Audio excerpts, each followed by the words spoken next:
நேயர்கள் அனைவருக்கும் வணக்கம். என் சமையல் அறையில் இன்னைக்கு இதில் நம்ம பார்க்க போகிறது ஒரு நல்ல வாழைப்பூ வச்சு குழம்புங்க. பொதுவாக வாழைப்பூ வச்சு பெரும்பாலும் வாழைப்பூ அப்படின்னாலே வடையா அப்படின்னு தான் கேட்போம். வாழைப்பூ வடைனா அதுக்கு ஒரு ஸ்பெஷாலிட்டி உண்டு. அதெல்லாம் இப்போ பார்த்தீங்கன்னா சாப்பாட்டுக்கெல்லாம் போன்றது போக இப்போ வந்து ஒரு ஸ்டார்டராகவே வர ஆரம்பிச்சிருச்சு. அந்த அளவுக்கு அந்த வாழைப்பூ வடை மேலே எல்லாருக்கும் ஒரு பிரியம் உண்ட ஆரம்பிச்சிருச்சு. ஆனால் இன்றைக்கி நம்ம வந்து அதை வச்சு ஒரு குழம்பு பண்ண போகிறோம்.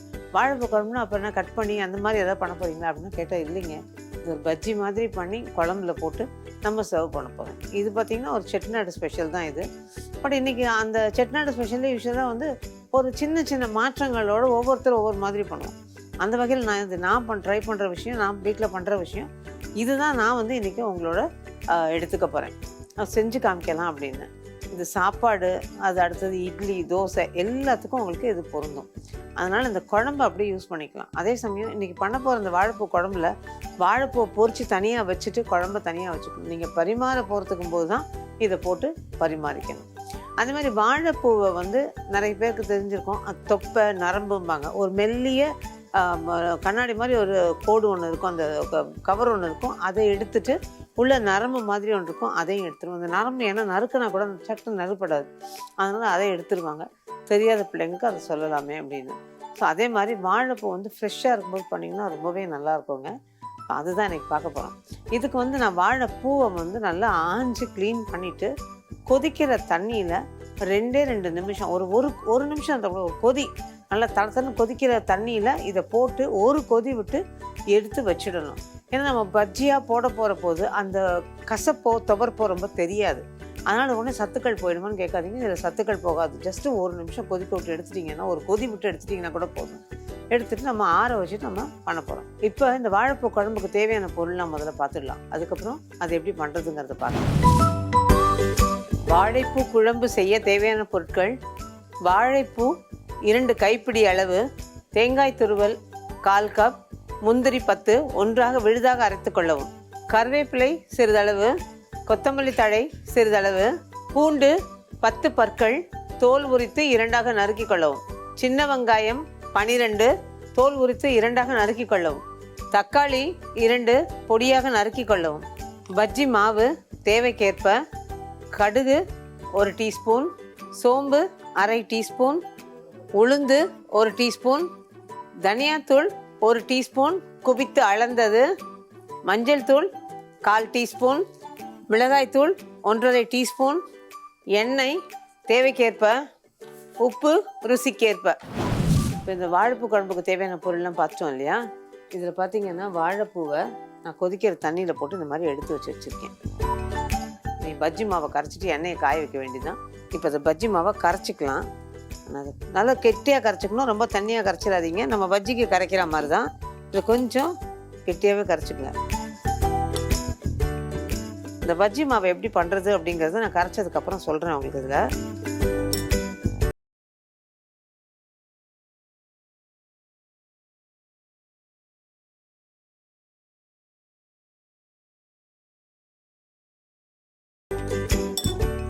அவ்வளோதான். கொஞ்சம் தண்ணி விட்டு வச்சிடுறேன்.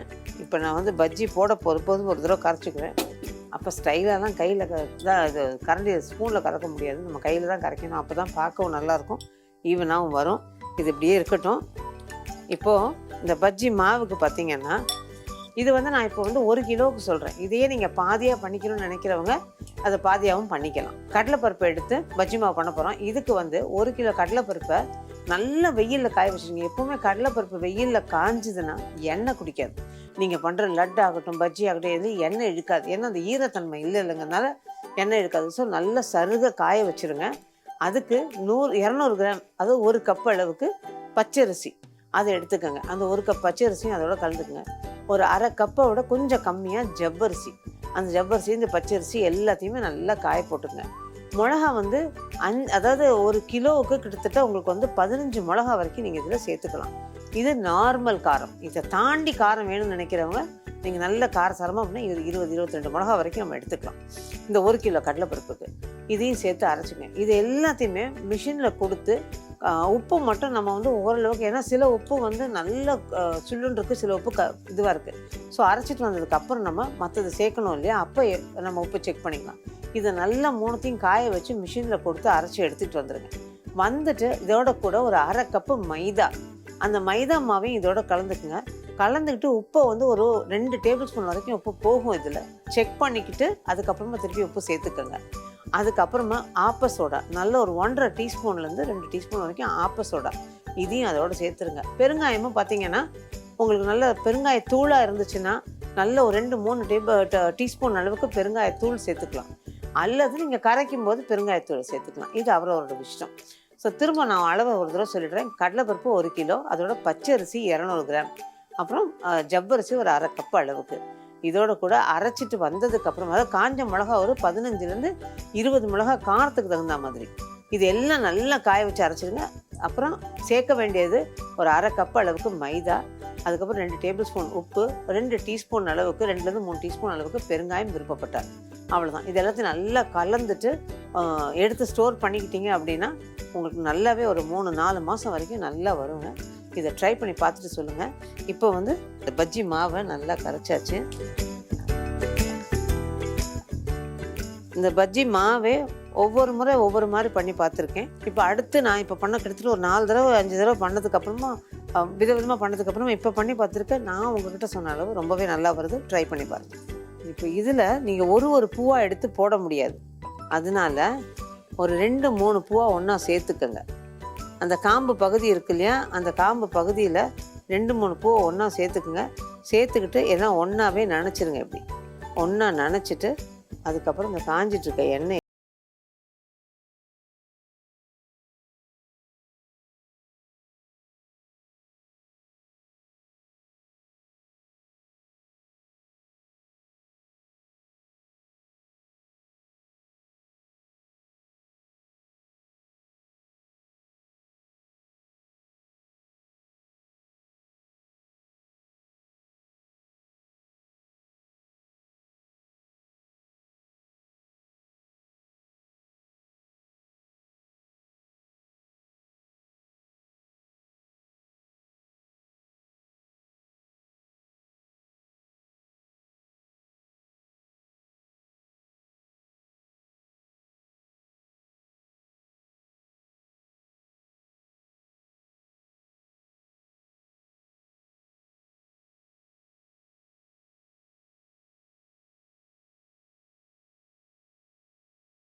எடுத்து வச்சுட்டேங்க. இதில் முக்கியமாக ஒரு சொல்லணும்னா, நமக்கு வந்து இவ்வளவு குழம்புக்கு இவ்வளவு தான் வாழைப்பூ செலவாகும் அப்படின்னு நம்ம கணிசமாக சொல்கிறதுக்கு இல்லைங்க. அதனால் நம்ம போட்டு வச்சுப்பேன்.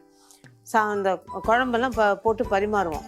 ஒருவேளை இது மீந்துச்சுன்னா இதை நம்ம அப்படியே வெறுமனே சாப்பிட்றதுக்கும் நல்லாயிருக்கும். அதுக்காகத்தான் சொல்கிறேன். ஸோ இதுக்கு இவ்வளோ குழம்புக்கு இவ்வளோ ஆகும் அப்படிங்கிறது உங்களுக்கு பக்காவாக நம்ம சொல்ல முடியாது. போட்டு வச்சுருக்கிறது எவ்வளோ குழம்புல போட முடியுமோ போட்டுட்டு மீதி நம்ம சாதாரணமாக சாப்பிட்டுக்கலாம். இப்போ இன்னொரு கடாய் நம்ம காய வச்சு வச்சுருக்கேன். இதுக்கு எண்ணெய் ஊற்றிடுவோம். எண்ணெய் ஒரு 3-4 டேபிள் ஸ்பூன் வேண்டியிருக்கும் இதுக்கு.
ஓரளவு கரைஞ்சி வெந்துடணும்.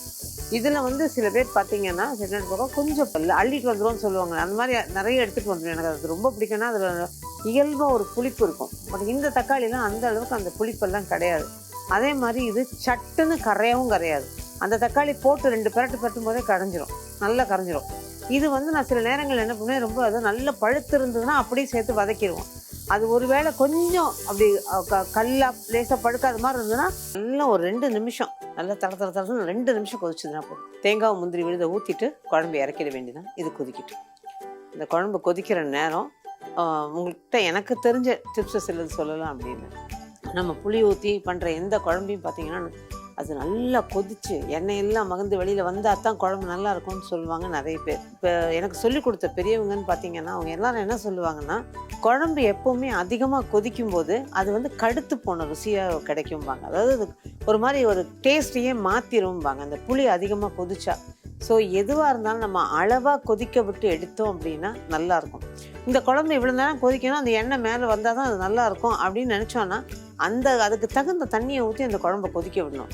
அது வந்து வெஜிடேரியனோ நான்வெஜ்ஜோ எதுவாக இருந்தாலும் இப்போ பார்த்தீங்கன்னா ஒரு எண்ணெய் கத்திரிக்காய் குழம்பு வைக்கிறோம் அப்படின்னாலும் சரி, ஒரு புளிக்காய்ச்சல் பண்ணுறோம்னாலும் சரி, புளியோட அளவெல்லாம் கரெக்டாக இருந்து அந்த திக்னஸும் கரெக்டாக இருந்ததுன்னா ஒரு 5-10 நிமிஷம் கொதிச்ச உடனே இறக்கி வச்சுட்டோம்னா புளிக்காய்ச்சலும் சரி குழம்பும் சரி ரொம்ப டேஸ்டியாக ரொம்ப நல்லாயிருக்கும். நான்வெஜ்ஜும் அதே மாதிரி பண்ணுறவங்க பார்த்தீங்கன்னா மீன் குழம்புக்குலாம் ரொம்ப நேரம் கொதிக்கணும். அந்த மாதிரி கொதிக்காமல் அளவோடு கொதிச்சதுன்னா நல்லாவே இருக்கும். ஸோ அந்த டேஸ்ட்டை மாற்றாமல் இருக்கணும்னா அந்த டைமு, அது நம்ம கன்சிஸ்டன்சி, இதுதான் நமக்கு அது முக்கியம். அதே மாதிரி இப்போ இந்த குழம்புல வந்து நம்ம வந்து இன்றைக்கி இந்த பஜ்ஜியை போட்டிருக்கோம் வாழைப்பூ வச்சு. சரி, வாழைப்பூ இல்லை அப்படின்னா நம்ம வேறு என்ன போடலான்னு கேட்டிங்கன்னா காய்கறிகள் போடலாம். இந்த மாதிரி குழம்புக்கெலாம் என்னன்னு பார்த்தீங்கன்னா சென்னா போட்டுக்கலாம், உருளைக்கிழங்கு போட்டுக்கலாம். அதோட கூட இப்போ முள்ளங்கியும் சென்னா ஒரு காம்பினேஷன் கொடுப்போம். அந்த முள்ளங்கியும் சென்னாவும் இதில் நல்லாயிருக்கும். இந்த மாதிரி இந்த விஷயங்கள் இதில் சேர்த்துக்கலாமே தவிர்த்து மற்றபடி வேறு எதுவும் இதை சேர்க்கணும் அப்படின்னா இப்போ ஒரு கத்திரிக்காய் அதுவும் சேர்த்தா அவ்வளோ டேஸ்டியாக இருக்கும்னு எனக்கு தோணலை. ட்ரை பண்ணி பார்த்துட்டு சொல்கிறவங்க சொல்லுங்கள். அதே முருங்கைக்காய் போட்டிங்கன்னா அந்த குழம்புக்கு ரொம்ப நல்லாயிருக்கும். ஸோ இந்த குழம்புக்கு இந்த பஜ்ஜி ரொம்ப ஆப்ட்டு. இதை தாண்டுனா இந்த மாதிரி விஷயங்கள், அல்லது இந்த பஜ்ஜி மாவையே வெறுமனே கரைச்சி சின்ன சின்ன பக்கோடாவாக போட்டுக்கிட்டு இந்த மாதிரி பண்ணலாம். அதுவும் பண்ணலாம். ஒரு டக்குன்னு ஒரு விருந்தாளியை பார்த்தா நம்ம என்ன பண்ணலாம்னு யோசிப்போம்ல, அந்த மாதிரி நேரங்களில் அந்த பஜ்ஜி கோஃப்தா மாதிரி மாவை கரைச்சி நம்ம சின்னதாக கிள்ளி விட்டு பண்ணலாம். ஆனால் அதுவும் பார்த்திங்கன்னா என்னோட சின்ன இதில் வந்து குட்டி குட்டியாக போடணும். ஒரு வாய்க்கு ஒரு துண்டு அப்படிங்கிற மாதிரி வந்துச்சுன்னா தான் அது பார்க்கவும் அழகாக இருக்கும், நமக்கு வேஸ்ட் ஆகாமல் நல்லா கிடைக்கும். இப்போ இந்த குழம்பு செஞ்சு காமிச்சிருக்கேன். அது நீங்கள் நிச்சயமாக ட்ரை பண்ணுவீங்கன்னு நினைக்கிறேன். இப்போ இது பாருங்கள், லேசாக நம்ம சொன்னோம்னா அந்த டயத்துக்கு கொதித்து எண்ணெயெல்லாம் லேசாக கசிஞ்சு இருக்குது. இப்போ இதில் முந்திரியும் தேங்காய் விழுது வச்சுருக்கோம் இல்லையா, இதை இதில் கொஞ்சம் போல் சேர்த்துக்கலாம். இதில் கொஞ்சம் கழுவிட்டு அந்த தண்ணியை ஊற்றலாம். ஏன்னா குழம்பு ரொம்ப திக்காக இருந்தாலும் நல்லா இருக்காது, ரொம்ப திக்காக இருக்கக்கூடாது. நம்ம பஜ்ஜி போட்ட உடனே இழுத்துக்கும், அதனால் ஓரளவுக்கு திக்காக இருக்கணும். இப்போ உப்பை ஒரு தடவை செக் பண்ணிக்கோங்க. இப்போ நான் போட்டிருக்க உப்பு வந்து முழுக்க குழம்புக்கான உப்பு இல்லை, ஒரு 3/4 திட்டம் உப்பு தான். ஏன்னா இதுலேயும் உப்பு இருக்கும்.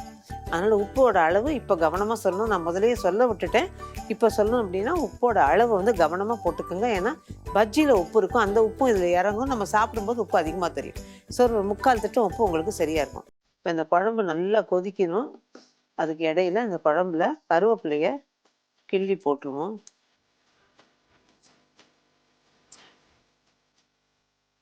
கொஞ்சம் கொத்தமல்லி,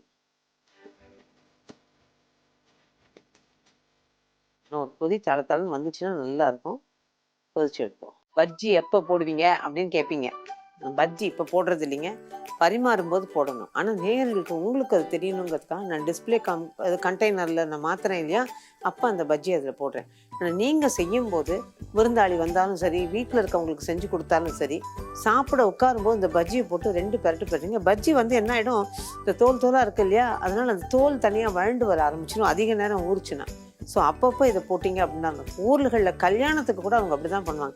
இதை தனியாக வச்சுருப்பாங்க, ஒரு பக்கெட்டில் குழம்பு மோந்துக்குவாங்க, பரிமாற வரும்போது இதை போட்டு ஒரு பரட்டு அப்படியே எல்லாருக்கும் பரிமாறிடுவாங்க. ஸோ அந்த மாதிரி தான் இதை பரிமாற முடியும். ஸோ இது குழம்பு நல்லா கொதிச்சிருச்சு பாருங்கள், ஆஃப் பண்ணிடுறேன். ஆஃப் பண்ணியாச்சு, குழம்பு ரெடி. இப்போ இந்த குழம்ப ஒரு டிஸ்பிளே பாத்திரத்தில் ஊற்றிடலாம். ஓரளவுக்கு இந்த கன்சிஸ்டன்சியில் வச்சுக்கோங்க, அப்போ தான் நம்ம பஜ்ஜி போடும்போது உங்களுக்கு சரியாக இருக்கும். பார்த்தீங்கன்னா ஒரு விருந்தாளி வீட்டுக்கு வராங்கன்னா காலையில் சீக்கிரமே இந்த குழம்பை பண்ணிடலாம், பண்ணி ரெடியாக எடுத்து வச்சிடலாம். பஜ்ஜியை பொரிச்சும் எடுத்து வச்சிடலாம். தேங்காய் ஊற்றுறத மட்டும் நீங்கள் அவங்க வரும்போது ஒரு கொதி விட்டு அந்த தேங்காயும் ஊற்றி இந்த பஜ்ஜியை எடுத்து ரெடியாக வச்சுருந்து பரிமாறினீங்கன்னா சரியாக இருக்கும். யூஸ்வலாக நான்லாம் அப்படி தான் பண்ணுவேன். எனக்கு எல்லாம் என்ன ப்ரிலிமினரி ஒர்க்கும்பாங்களே, அந்த மாதிரி முன்னாடி என்னென்ன பண்ணிக்க முடியுமோ அது அத்தனையும் பண்ணி வச்சுருவேன். அப்போ உங்களுக்கு வந்து விருந்தாளியோட பேசுறதுக்கான நேரம் கிடைக்கும். நமக்கு கிடைக்கிறதே கம்மி தான். அதுலேயும் கிச்சனுக்குள்ளேயே போகணுன்னு வச்சுக்கோங்க, சரியாக போயிடும். ஸோ அவங்களோட பேசுறதுக்கான நேரத்தை ஒதுக்கணும்னா நம்ம சின்ன சின்ன வேலைகளை என்னென்ன முன்னாடி பண்ண முடியும் அப்படின்னு யோசனை பண்ணி வச்சிட்டோம்னு வச்சுக்கோங்க, ஈஸியாக இருக்கும். இதை போட்ட வேகத்தில் சைன்னு எடுத்துக்கோங்க.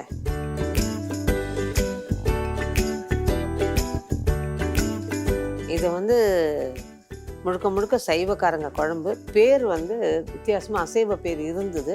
ஆனால் நான் அதை சொல்ல விரும்பாமல், ஏன்னா நிறைய நேர்கள் இங்கே நம்ம நிகழ்ச்சியை பார்க்குற நிறைய நேர்கள் ஏன் மேடம் அசைவ பேர்லாம் சொல்கிறீங்கன்னு கேட்குறீங்க. அதனால தான் இதை வாழைப்பூ குழம்புன்னு அழகாக அப்படியே மாற்றிக்கிட்டேன். நான் பார்க்கும்போதே டெம்டிங்காக இருக்குது இல்லைங்க. இன்றைக்கி 5 ஸ்டார் ஹோட்டல்ஸ்லாம் கூட நிறைய இந்த வாழைப்பூ குழம்பை வந்து சவுத் இந்தியா